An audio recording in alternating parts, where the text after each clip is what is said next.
Trade and Industry Minister Chun Sing says the supply of fresh food from Malaysia to Singapore has not been fully disrupted despite Malaysia's partial lockdown, and most wholesalers and retailers here received their goods as per normal. Mr. Chan said in a Facebook post that other goods like pharmaceuticals and infant diapers have also made it across the border, though authorities have heard that some trucks carrying non-food items were not allowed in. He added that they are monitoring the situation and are in touch with their Malaysian counterparts to ensure that supply chains remain robust. Mr. Chan also noted that some companies have begun using other transport options, such as air and sea freight, to bring in goods, and that economic agencies are working with companies, especially those providing essential products. It's business as usual at this bustling market. This fruit stall, which imports half of its produce from Malaysia, says it hasn't seen any disruptions so far. Supply is all normal now, okay? Everything go normal. The price won't go up, everything okay, so don't need to go and stock up your thing. Trucks carrying fresh produce were seen coming across the causeway in the morning, and this meat store continued to receive its supply of chicken from across the border. Most other stalls aren't in a pickle either, despite new restrictions barring Malaysians from leaving the country.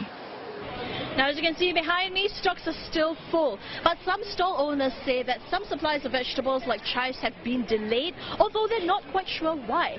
So they've turned to importing from countries besides Malaysia, like Thailand and Indonesia. But they say that prices may vary. Shoppers told CNA they're still able to buy what they need, although some said prices have gone up compared to a fortnight ago. Tadi bawa $9, selalunya kalau usual price is about $5. For most, they're prepared to fork out more. In fact, this restaurant has been paying more for its vegetables since mid-February. For example, prices have risen steadily for lettuce, which now costs an additional $1 per kilogram. But it's not passing the costs down to its consumers yet. Supply are getting lesser. Like usually I can order like 5 kilos of lettuce every other days, but now our suppliers told us you have to cut down a bit. But it's not to the point where it's going to affect business. It's just gonna make it hard for me. Like, I have to source other suppliers. My last choice is to go retail. For one frozen food importer, it says its stockpile can last for up to 6 months. In fact, all the stock is already imported last few months already. It's all cold storage inside our warehouse. So there's no shortage of supply. For this few days, because of this Malaysia case, out of sudden, that's why maybe this few days the crowd will be more than about 30% compared to normal day. But then I'm sure 1 week later, when it cool down already, it will go back to the normal. CNA understands importers of key food items are required to adopt plans to mitigate any supply disruptions.